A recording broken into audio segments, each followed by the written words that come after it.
હાય, હું છું કૃતિ અને તમે સાંભળી રહ્યા છો રેડિયો LJ 90.8 FM. આજે આપણા સ્ટુડિયોમાં પ્રેઝન્ટ છે ઓમ વ્યાસ, જેઓ બાયોટેકનોલોજીની અંદર માસ્ટર્સ કરી રહ્યા છે અને થિયેટરની અંદર એક્ટર છે, રાઇટર છે અને ડિરેક્ટર છે. સો હેલો ઓમ. હેલો કૃતિ. તમે પહેલાં મને એમ જણાવો કે તમે બાયોટેકનોલોજીની અંદર માસ્ટર્સ કરી રહ્યા છો, તો આ ફિલ્ડની અંદર આવવા માટે તમને રસ ક્યારથી પડ્યો હતો? બાયોટેકનોલોજી એક બહુ જ મસ્ત ફિલ્ડ છે એકચ્યુઅલી. એમ જોઈએ ને તો એના અંદર બહુ જ વાસ્ટ સબ્જેક્ટ્સ અંદર છે. એના અંદર એક કોર સબ્જેક્ટ છે, એના અંદર બહુ બધા સબ્જેક્ટ્સ છે અંદર, જેમ કે ન્યુટ્રાસ્યુટિકલ્સ થઈ ગયું, ફાર્માસ્યુટિકલ્સ થઈ ગયું, ઇમ્યુનોલોજી થઈ ગયું, કેન્સર બાયોલોજી થઈ ગયું, એન્વાયરમેન્ટલ થઈ ગયું, agriculture, medical, and number of fields છે. તો જ્યારે હું 11th સ્ટાન્ડર્ડમાં હતો, હું ICSE બોર્ડમાંથી ભણ્યો છું, તો અમને એક બાયોટેકનોલોજીનો 4 થી 5 ચેપ્ટર્સ આવતા હતા એના અંદર. તો એ વખતે અમારા સર અમને બહુ સારી રીતે ભણાવતા હતા. તો ધીરે ધીરે થોડો જાણતો થયો એ ફિલ્ડ વિશે. સર બી અમને બહુ જ સારી રીતે ભણાવતા હતા. એમને એવું એન્વાયરમેન્ટ ક્રિએટ કર્યું હતું જેથી અમને બહુ જ મજા આવતી હતી ભણવામાં. તો પછી ધીરે ધીરે થોડો રસ પડ્યો. પછી હું એમને પૂછતો થયો કે સર શું છે આ ફિલ્ડ. પછી સરે મને સમજાવ્યું કે આવું છે, તમે આમાં કરી શકો છો, તમારું કરિયર અગર તમારે પરસ્યુ કરવું હોય તો એમાં. પછી બસ ધીરે ધીરે પછી એ જ ડાયરેક્શનમાં આગળ વધતા રહ્યા. ફર્મેન્ટેશન કરીને એક સબ્જેક્ટ આવતો હોય છે એની અંદર. હા. સો તમે સ્ટુડન્ટની સાથે સાથે એક્ટર છો, ડિરેક્ટર છો અને રાઇટર પણ છો થિયેટરની અંદર. તો આ બધી જ વસ્તુ બેલેન્સ તમે કેવી રીતે કરો છો? વર્ક લાઈફને બેલેન્સ કરવું બહુ જ જરૂરી છે. જેમ કે હવે તમારું સ્ટડી અલગ થઈ ગયું, સ્ટડી જોડે તમારું પેશન અલગ થઈ ગયું, પેશન અને હેપીનેસ બેઉ અલગ અલગ વસ્તુ થઈ ગઈ. તો આ ત્રણેય વસ્તુઓને જોડે રાખવું એ બહુ જ ઇમ્પોર્ટન્ટ વસ્તુ થઈ જાય છે. કારણ કે સ્ટડી બહુ ઇમ્પોર્ટન્ટ છે લાઈફમાં. તમે નોલેજ ગેઇન નહીં કરો તો તમે આગળ નહીં વધી શકો. Without education life is very dull. Education તમારું લાઈફને બ્રાઇટન અપ કરી દે છે, તો એ બહુ જ ઇમ્પોર્ટન્ટ છે. ત્યાં તમારું પેશન, જે વસ્તુ કરવાની તમને ઈચ્છા હોય છે, હવે તમે તમારા મનથી કામ નહીં કરો તો એ વસ્તુ બી ક્યાંક ને ક્યાંક ખટકશે મનમાં. અને હેપીનેસ તો દરેક વસ્તુઓમાં બહુ જ જરૂરી હોય છે. અગર હેપીનેસ નહીં હોય, હું આજે બાયોટેકનોલોજી ભણું છું, અગર હું હેપી નથી આ વસ્તુ કરવામાં, ભણવામાં, તો હું નહીં કરી શકું. અગર હું થિયેટરમાં એઝ અ આર્ટિસ્ટ હું હેપી નથી આ વસ્તુ કરવામાં, તો હું એ રોલને સારી રીતે નહીં કરી શકું, એ ફિલ્ડમાં હું કંઈક સારું નહીં કરી શકું, ક્રિએટિવિટી નહીં કરી શકું. બસ મેઇન એ છે કે હેપીનેસ બહુ જ ઇમ્પોર્ટન્ટ છે. અને મોર્નિંગમાં કોલેજના ફિક્સ ટાઈમ હોય, એમની એક્ઝામ્સ હોય, લેબ વર્ક હોય, ત્યારે મોર્નિંગ 8:30 ઓર 9:30 ટુ સાંજના 4:30 સુધી તો લેબ જ હોય, એટલે ફિક્સ છે. એ પછી થોડું થિયેટરને ટાઈમ આપી દઈએ, કારણ કે પેશન છે. પ્લસ સેલ્ફ ટાઈમ આપવો જોઈએ, જેથી થોડા તમે રિલેક્સ થઈ શકો, હેપી ફીલ કરી શકો. સાચી વાત છે. તો આ જ છે. તમે થિયેટરમાં એક્ટર છો, રાઇટર છો, ડિરેક્ટર છો, તો ફર્સ્ટ ટાઈમ તમે સ્ટેજ ઉપર જ્યારે હતા ત્યારની તમારી ફિલિંગ કેવી હતી અને કેવું આમ એક્સપિરિયન્સ કેવો હતો તમારો? ફર્સ્ટ ટાઈમ તો એવું કહી શકીએ કે બહુ નાના રોલ હતા. તો એટલું એ બધાની જર્ની અલગ હતી. અને એવી સેન્ટર પાર્ટમાં હતા, કાં તો એન્ડ પાર્ટમાં હતા, 2 મિનિટના રોલ. બટ મેં 2022ના એન્ડમાં અને 2023ના સ્ટાર્ટિંગમાં એક લીડ રોલ મને મળ્યો હતો કોલેજમાં જ. તો અમે કોલેજને રિપ્રેઝેન્ટ કરવા ગયા હતા ઝોનલ કોમ્પિટિશનમાં. તો એ વખતે જ્યારે હું પહેલી વાર જ્યારે જતો હતો, તો હું બહુ જ એક્સાઇટેડ હતો કે યસ હું કરીશ. અને એક્સાઇટમેન્ટ તો હોવી જ જોઈએ બધી વસ્તુમાં. તો મને એક થોડી એક્સાઇટમેન્ટ કરતાં એક સ્ટેપ હું ઓવર એક્સાઇટેડ હતો બહુ જ. તો સર કે હા ઓકે, આ રોલ તો કરીને જ આવશે પરફેક્ટલી. પણ પછી જ્યારે હું સ્ટેજ પર પહોંચ્યો ને, ત્યારે હું બહુ જ નર્વસ ફીલ કરવા લાગ્યો. અને નર્વસનેસમાં મેં બધું આમ શું કહેવાય, ફમ્બલ્સ કર્યા હતા. તો ફર્સ્ટ ટાઈમ છે એટલે થાય. હા. પછી એમાં એવું થયું હતું કે એકચ્યુઅલી સીન હતો સ્ટેજ પર જ, બટ બ્લેકઆઉટ થઈને લાઇટ થવાની હતી. તો હું એટલો નર્વસ હતો ને, અને હું એટલો એક્સાઇટેડ પણ હતો. નર્વસ તો હતો જ કે હવે શું કરવાનું છે, હું કેવી રીતના કરીશ, આટલી બધી ઓડિયન્સ છે, એપ્રોક્સ 700-800 ઓડિયન્સ હતી, તો હું કેવી રીતના કરીશ. તો એ ચક્કરમાં મારો જે રોલ હતો, હું એ છોડીને એક્ઝિટ કરી લીધી. અને એક્ઝિટ કરીને અંધારું થઈ જાય એટલે તમને કંઈ જ ના દેખાય. સૌથી પહેલાં તો મને એ ખબર નથી કે બેક સ્ટેજ પર પણ માઇક્સ હોય. તો હું સૌથી પહેલાં અથડાયો. તો ત્યાં જઈને અથડાયો ને, તો માઇકમાં જોરથી અવાજ આવે કે કોઈક પાછળ પડ્યું છે. સેકન્ડલી હું ફરીથી ઊભો થઈને, કારણ કે એક્ઝિટ કરીને મારે પેલી બાજુથી આવવાનું હતું, તો હું સેકન્ડ ટાઈમ પડ્યો, હમ થર્ડ ટાઈમ પડ્યો અને પછી મેં કીધું હવે હીરોને સ્ટેજ પર તો જવા દો. તે બધું ઓડિયન્સમાં સંભળાયું હતું અને અમારો એક્ટ એકચ્યુઅલમાં એમ જોવા જઈએ ને તો ઓવરઓલ એક્ટ બહુ સારો ગયો હતો, બટ કોમ્પિટિશન વાઇઝ અમે કોમ્પિટિશનમાં નહોતા, પણ એક્ટ બહુ સારો હતો. તો આવી મેમરી હતી કે તમે નર્વસ બી હતા, આવું બી થયું હતું, ફર્સ્ટ ટાઈમ સ્ટેજ પર હતું, બહુ જ મજા આવી હતી. અચ્છા, તમને કેવા ટાઈપ્સની સ્ટોરીઝ અને નાટકો લખવા ગમે છે?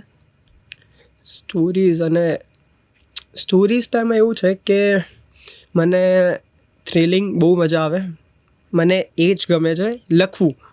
રોલ્સ હું બધા ટાઈપના કરી શકું, બટ હા સ્પેશિયલી લખવું તો મને થ્રિલિંગ એક્ટ લખવા બહુ જ ગમે છે. જેમ કે હમણાં મેં 2 સ્ટોરી લખી છે, એક અનએક્સપેક્ટેડ આઉટકમ અને એક એક્સપેક્ટેડ આઉટકમ. 2 અલગ અલગ સ્ટોરીઝ મેં લખી છે જે બહુ જ અનએક્સપેક્ટેડલી ટ્વિસ્ટ એન્ડ ટર્ન સાથે દર્શાવવામાં આવે છે. ઓડિયન્સને ખબર જ ના પડે કે એવું ક્યાં સ્ટોરી એના ઉપર છે. ઓડિયન્સ છેલ્લે સુધી એ વિઝનમાં જ, મતલબ એ થોટમાં જ રહી જશે કે આ સ્ટોરી ક્યાંથી ક્યાં પહોંચી ગઈ. અચ્છા, એક્ટિંગ પણ કરો છો તો તમારા કોઈ આઈડલ હશે, ઇન્સ્પિરેશન તમને ક્યાંકથી મળતી હશે ને? હા, 1-2 એક્ટર્સ છે જે મને બહુ ગમે છે. એવું કોઈ ઇન્સ્પિરેશન નથી, બટ હા એમનું કામ મને બહુ ગમે છે. એક ગુજરાતી એક્ટર છે મિત્ર ગઢવી કરીને, જેને લોયનો રોલ કર્યો હતો છેલ્લા દિવસમાં. એ બહુ વર્સેટાઇલ એક્ટર છે.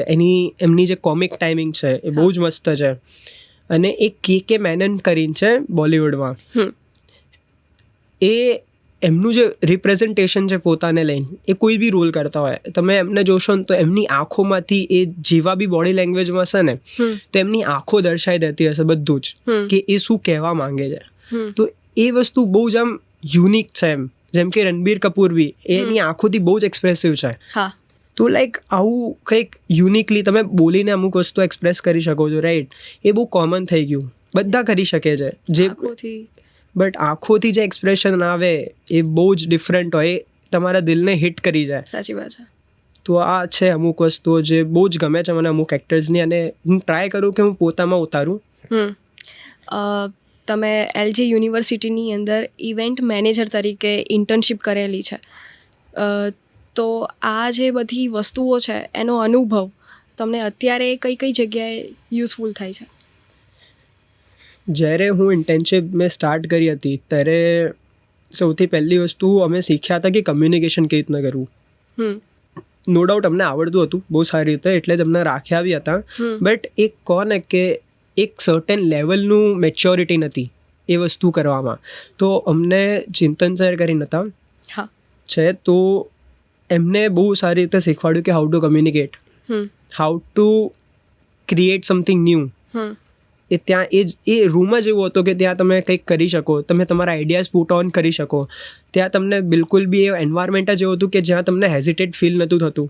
તો એથી એક ફિયર ઓફ રિજેક્શન હોય બધાના દિલમાં કે હું આ વસ્તુ કરીશ તો વોટ ઇફ હું રિજેક્ટ થઈ ગયો, વોટ ઇફ હું રિજેક્ટ થઈ ગઈ, ફેલ થઈ ગઈ કે ફેલ થઈ ગયો તો શું થશે.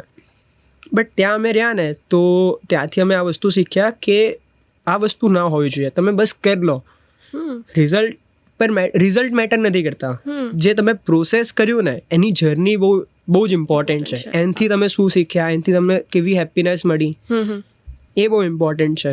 અને એ જ વસ્તુ બહુ બધી જગ્યાએ કામ આવે. જેમ કે આજે બી અમે બાયોટેકમાં સ્ટડી કરતા હોઈએ, રાઈટ? તો અમે ડેઝર્ટેશન કરવાના હોઈએ, કેમ હોય તો અમારું થોટ પ્રોસેસ કે વોટ ઇફ નહીં થાય, વોટ ઇફ થશે, કે અમે શું કરશું કરિયરમાં, એવું બધું હવે ધીરે ધીરે આમ શું છે કે બોડીમાંથી એ વસ્તુ નીકળી ગઈ છે. બસ હવે અમે કરી લઈએ છીએ જે અમારા દિલમાં આવે છે, અમને લાગે છે કે આ રાઈટ છે, કરવા જેવું છે, તો અમે કરી જ દઈએ છીએ.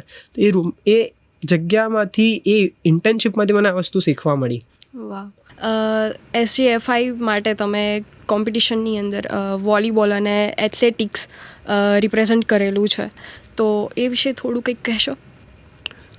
SGFI એટલે school games federation of India. તો અમે એમની કોમ્પિટિશનમાં એવરી યર અમારી સ્કૂલ અમને લઈ જતી હતી. અમે લોકો પહેલાં ઝોનલ રમતા હતા, ઇન્ટર ઝોનલ, પછી આગળ ડિસ્ટ્રિક્ટ રમતા હતા. તો અમે લોકો રમતા હતા તો બહુ જ મજા આવતી હતી. તો ફર્સ્ટ ટાઈમ અમે લોકો જ્યારે પહોંચ્યા ને ત્યારે અનુભવ જ અલગ હતો, કારણ કે સૌથી પહેલાં તો પરેડ થાય.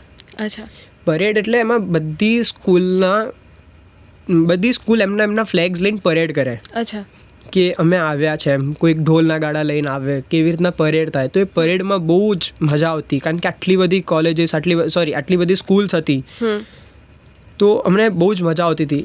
ત્યાં અમારી જ ઉંમરના કેટલાય લોકો હતા, એમના જોડે એક ફન હોતો હતો વાત કરવામાં, પછી એમના જોડે નવી વસ્તુઓ શીખવા મળતી, કારણ કે લોકો યુપીથી આવતા હતા, કોઈક હરિયાણાથી આવતા હતા, કોઈક કર્ણાટકા, તમિલનાડુ, અમે બધા જોડે બેસતા હતા, રમતા હતા, જમતા હતા, એમના જોડે એક વાત કરવા મળતી હતી, તો નવી લેંગ્વેજ શીખવા મળે, નવા માણસોને તમે મળો તો તમારામાંથી એક તમારો કોન્ફિડન્સ થોડો બિલ્ડઅપ થાય, કલ્ચર થોડું અલગ પડી જાય, બધાનું અલગ અલગ હોય. યસ, તો એ કલ્ચર બી બહુ જ માયને રાખતું હતું, કારણ કે બધા પોતપોતાના કલ્ચરમાં આવતા હતા. અને પ્લસ કેવું હોય કે કોઈક હતા જે નોર્થ સાઈડથી હતા, એ લોકોને સાઉથ વિશે કંઈ ખબર જ નથી.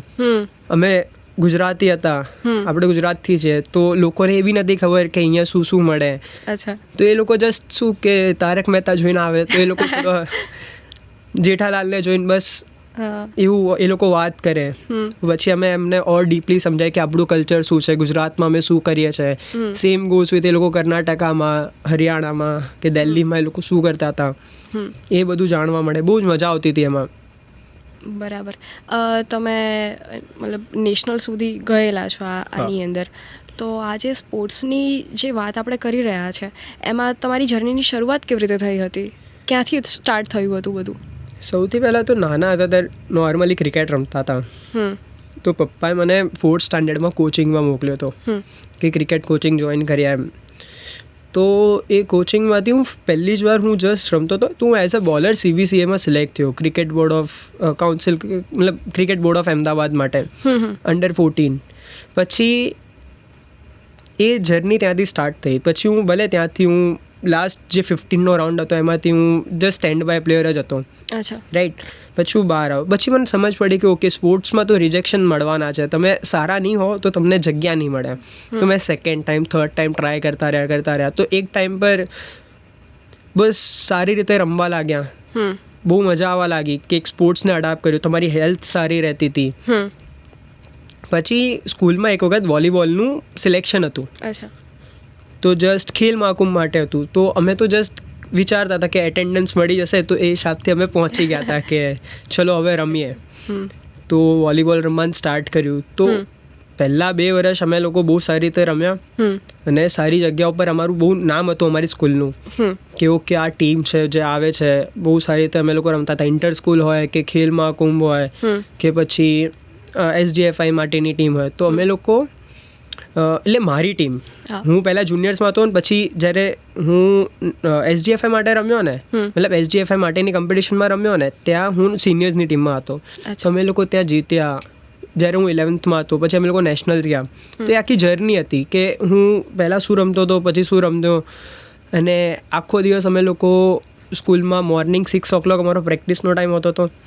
અમે લોકો 6 to 8 પ્રેક્ટિસ કરીએ, પછી અમારે ક્લાસમાં જવાનું, ફરીથી અમે 11 વાગે પાછા આવીએ, 11 થી 1 કે 2 અમે પ્રેક્ટિસ કરીએ, પછી ઘરે જઈએ.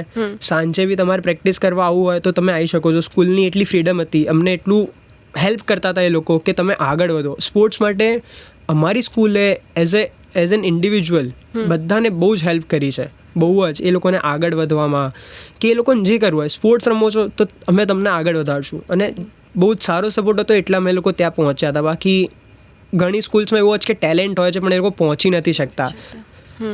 બસ. ફેમિલી અને આપણે કોલેજનો સપોર્ટ તમારી લાઈફમાં કેવો રહ્યો છે? હું પહેલાં ફેમિલી વિશે વાત કરીશ. તો ફેમિલીમાં કેવું હોય કે પેરેન્ટ્સ કોઈ દિવસ રોંગ ના હોય. પેરેન્ટ્સ હંમેશા તમારા સારા માટે વિચારતા હોય કે તમારે શું કરવું જોઈએ ને શું ના કરવું જોઈએ. બસ એમને એવું હોય કે અમે જેવી લાઈફ કાઢીને તમે એવી લાઈફ ના કાઢો, તમે તમારી લાઈફ બહુ જોયસલી અને હેપીલી કાઢો. તો બસ એ જ હોય કે ફેમિલી કોઈ દિવસ તમને કોઈક વસ્તુ માટે રોકતી હોય, ઇટ ડઝન્ટ મીન કે એમને એ વસ્તુ કરાવી ના હોય.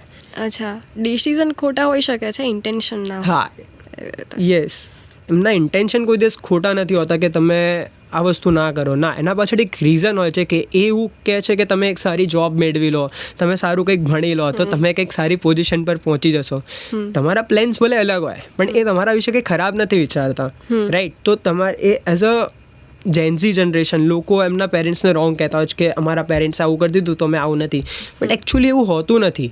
તમારા પેરેન્ટ્સ તમને સારા ડાયરેક્શનમાં જ ગાઈડ કરવા માંગતા હોય છે, સારું જ કંઈક અપાવવા માંગતા હોય છે, બસ તમે સમજી નથી શકતા ના એ તમને સમજી શકે છે, બસ એક લેક ઓફ અન્ડરસ્ટેન્ડિંગના કારણે તમે પાછળ રહી જાઓ છો. સાચી વાત છે. તો બસ ઇફ તમારે તમારા પેરેન્ટ્સ જોડે તમારે કરિયર માટે આગળ વધવું જ જેમાં કંઈક ડિફરન્ટ છે, તો તમારે બેસીને તમારા પેરેન્ટ્સ જોડે વાત કરવી જોઈએ કે mom dead I want to do this, I have plans, I have vision.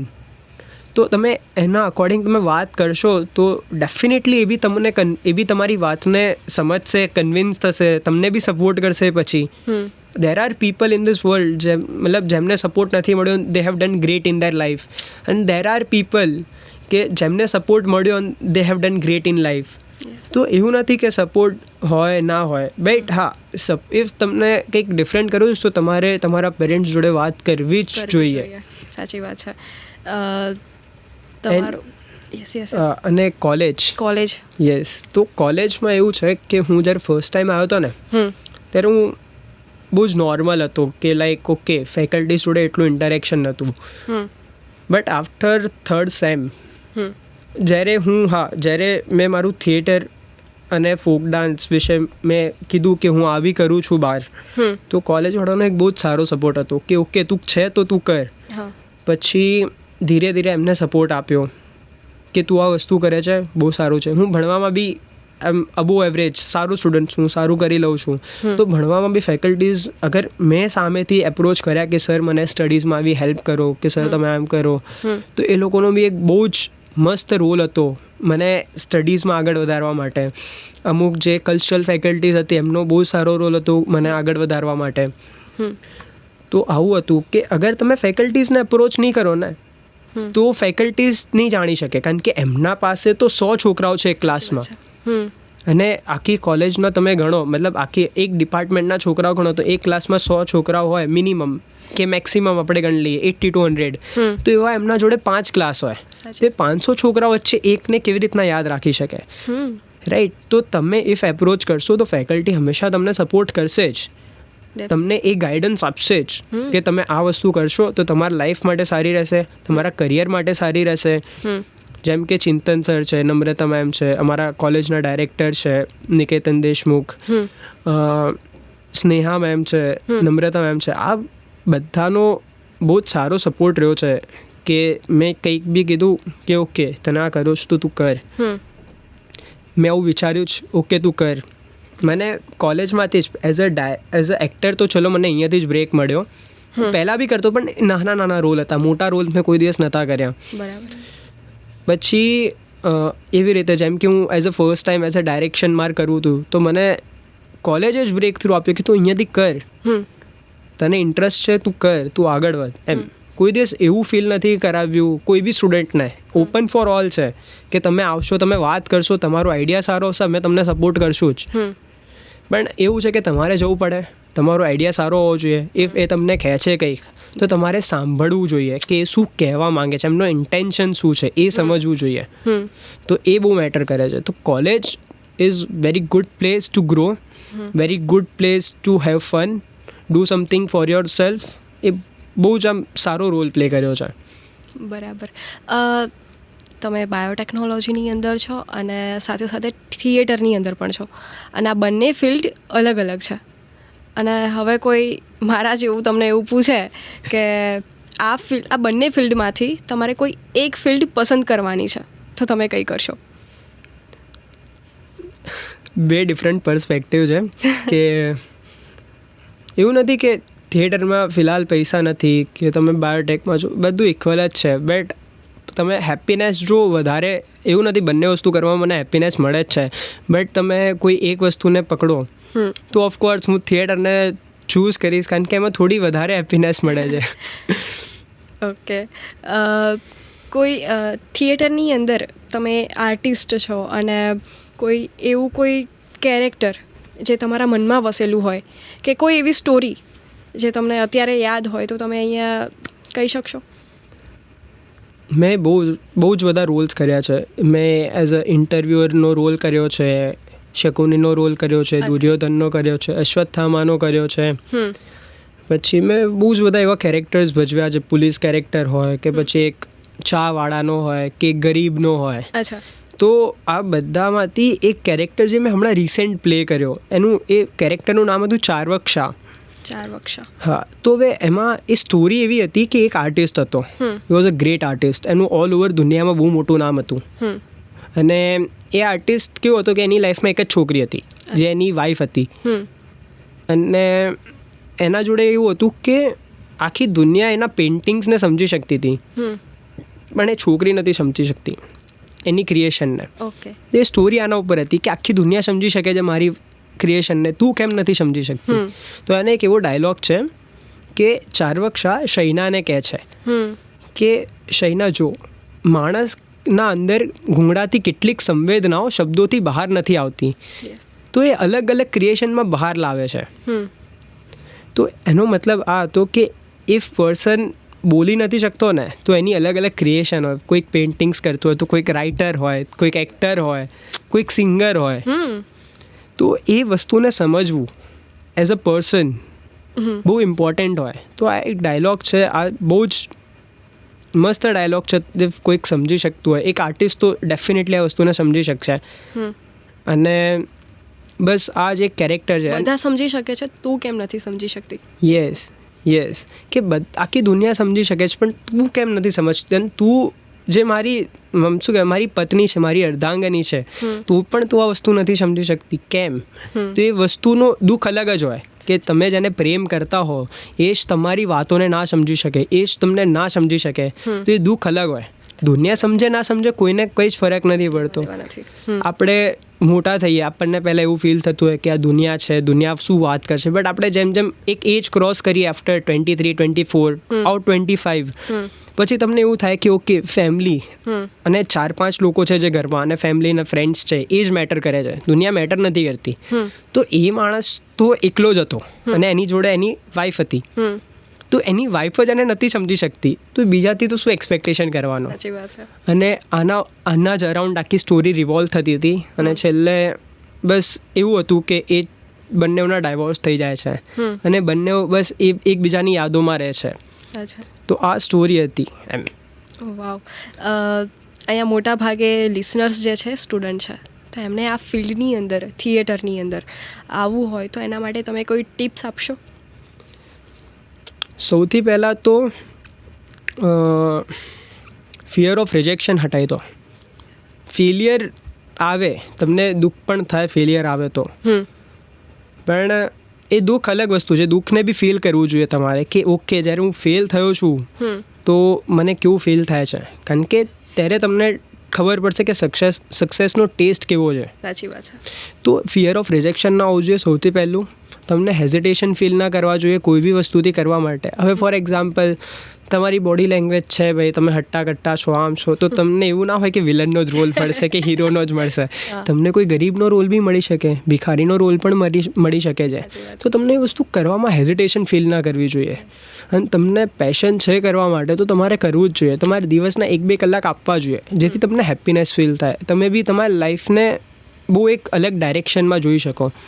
કારણ કે થિયેટર એક એવી વસ્તુ છે ને કે there are n number of perspective. હવે ફોર એક્ઝામ્પલ, તમે કોઈક રોલ કરો છો, રાઈટ, તમે હિરોઈન છો, અને તમારા અકોર્ડિંગ તમે રાઈટ છો કે ઓકે, એઝ અ ગર્લ આ વસ્તુઓ મને જોઈએ. બટ એઝ અ સોસાયટીનો ડિફરન્ટ પર્સપેક્ટિવ હોય. એઝ અ તમારો હસબન્ડ હશે કોઈક રોલમાં, તો એનો એક અલગ પર્સપેક્ટિવ હશે કે હું મારી વુમનને શું આપી શકું. તમારો તો છે જ કે તમને શું જોઈએ છે. હવે એમાં મમ્મી પપ્પા હોય, મતલબ રાઈટ, તો એમનો એક અલગ પર્સપેક્ટિવ છે, રાઈટ. તો તમે ડિફરન્ટ રોલ કરશો ને એમાં, તો એક તમારા ડિફરન્ટ પર્સપેક્ટિવ હશે. એક સ્ટોરી જે લખાતી હોય ને સ્ક્રિપ્ટમાં, 18-20 પેજની સ્ક્રિપ્ટ હોય, પણ તમે કોઈ દિવસ એ સ્ક્રિપ્ટને વાંચો, તમે સમજી જાઓ, બહુ સારી વસ્તુ. પણ તમે કોઈક દિવસ એ સ્ક્રિપ્ટના બિયોન્ડ જશો ને, તો તમને સમજ આવશે કે કેરેક્ટરના પર્સપેક્ટિવ, કેરેક્ટરનું ઇમ્પોર્ટન્સ કેટલું અહેમિયત રાખે છે. મહત્વનું છે, બહુ જ મહત્વનું છે એક ઇન્ડિવિજ્યુઅલની લાઈફમાં. સાચી વાત છે. જે લોકો રીડ કરતા હશે, એ લોકો બી અલગ અલગ કેરેક્ટર્સને એન્કાઉન્ટર કરતા હશે, કોઈક નોવેલમાં, તો કોઈક સત્ય આધારિત ઘટનાઓ લખી હશે કોઈકે, તો એમાં બી એ લોકો કરતા હશે. અમુક લોકો મૂવીઝ જોતા હોય તો એ લોકો કહે કે ઓકે યાર આ કેરેક્ટરથી હું બહુ રિલેટ કરું છું, હા રાઈટ. એ કેમ? કારણ કે એ તમે છો એટલે તમે આ વસ્તુ કહી શકતા હોય.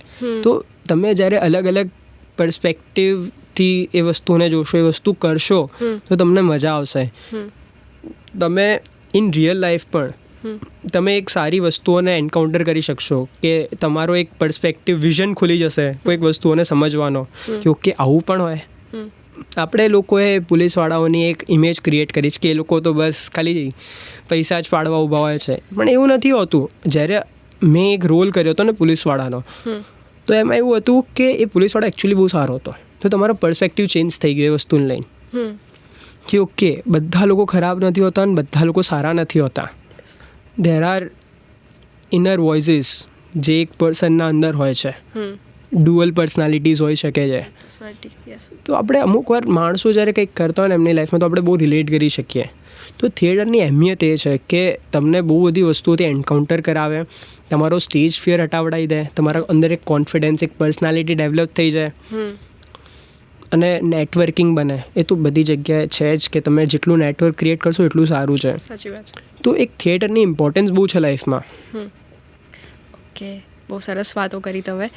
Thank you so much radio એલજેમાં આવવા માટે અને આટલી સરસ વાતો કરવા માટે. Thank you so much.